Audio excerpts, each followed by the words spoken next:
Today I just wanted to give a few details to some of my practitioners, fellow practitioners that do certain training methods. In traditional Chinese medicine, the body and the organs open to the exterior. So the mouth is the exterior of the gastrointestinal, the nasal is the exterior of the respiratory, the eyes are the exterior of the liver, the ears are the exterior of the kidneys. Now, when I first read these things as a child, as a younger man rather, coming up in these arts, I was like, yeah, whatever, from a Western standpoint, no relationship whatsoever. And I'm standing in a hospital looking in the window at some newborn babies, when out of nowhere a doctor comes up and stands next to me and he goes, "You see that baby in the incubator there?" He points to a baby and he goes, "See how their ear is not continued forming? And there's like a hole up here above the regular opening?"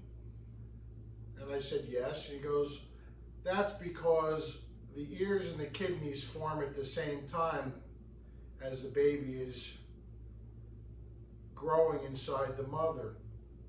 He goes, "When we see a baby whose ears are not fully formed, this indicates that we should put them in the incubator a little longer." So right then and there, I saw a Western relationship between the ears and the kidneys, and I started to look at them differently. Another example is one of my students one time contacted me via the telephone to say to me that one of his teachers has a really bad back problem and he thought I could help him.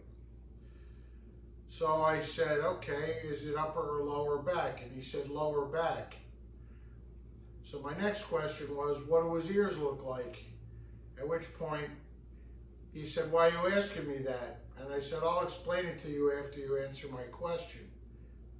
And he goes, "Well, his right ear is deformed." So I suggested to him that it's likely that his right kidney is either deformed or not formed at all, and that this creates both a physical and energetic vacancy in the lower back, doesn't support evenly, and will cause the body to have, some scoliosis going on relative to the strength of that organ. So he went and spoke to his teacher, and the teacher acknowledged that he didn't have a kidney on that side. So this is using traditional Chinese medical's observatory methods, so that if a friend of yours needs help, you can better figure out how to help them. If that man were to challenge me for a duel, then I would know he only has one kidney on the left side, and that would be a very useful bit of information for someone in a duel. But I wanted to share a little bit about some of the alchemy of some of the Qigong methods and Daoyuan methods that we do in my line of training. And oftentimes you'll hear them talking about covering your ears while you're breathing.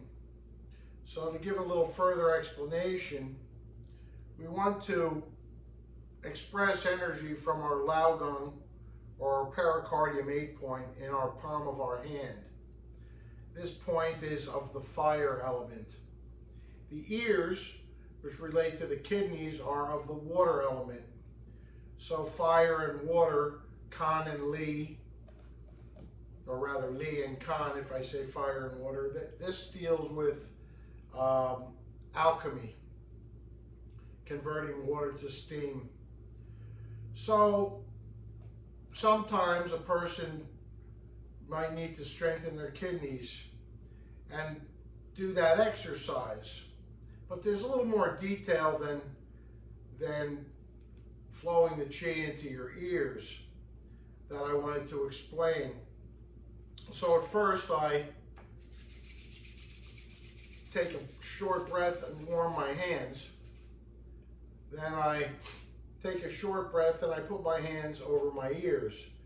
Now I don't hold my arms out like this and breathe without the arms changing, because that would make the shoulders stiff and the elbows stiff, and it would block and inhibit the chi that I'm trying to flow into my ears, which is why I don't just lift my arms up and put my hands on my ears, but I swing them,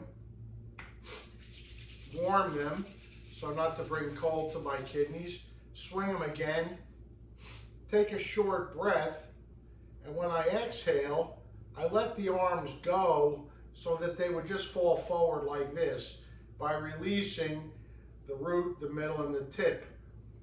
And in doing so, this helps to mobilize the chi down the arm into the palm. Now, again, if I'm holding my arms stiff, I'm going to block that. So when I release my arms, I hook just the tips of my fingers and let that hook on the base of the skull or the occiput. When I do that, I hold my arms from falling forward with my spine. So when you do this, this also has the effect of helping to strengthen your spine as well. So I'll just do a couple of breaths to show you what I mean.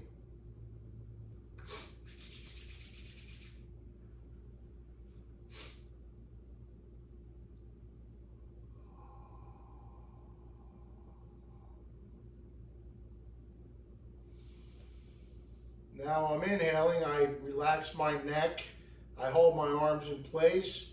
I exhale, I open the neck, let the arms hang, and with a gentle ha sound and a positive mental intention marrying to the energy, I let the energy flow from my shoulder, elbow, wrist, root, middle, tip, into your ears.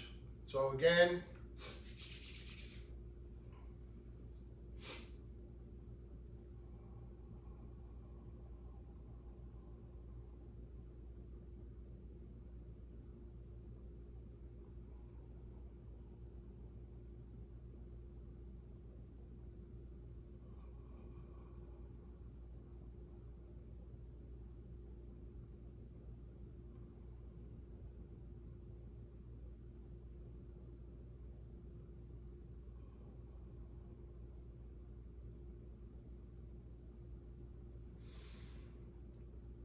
I'm not going to go through the entire set of exercises. I just wanted people to understand what I'm doing with my spine there and how that helps to send more energy flowing through.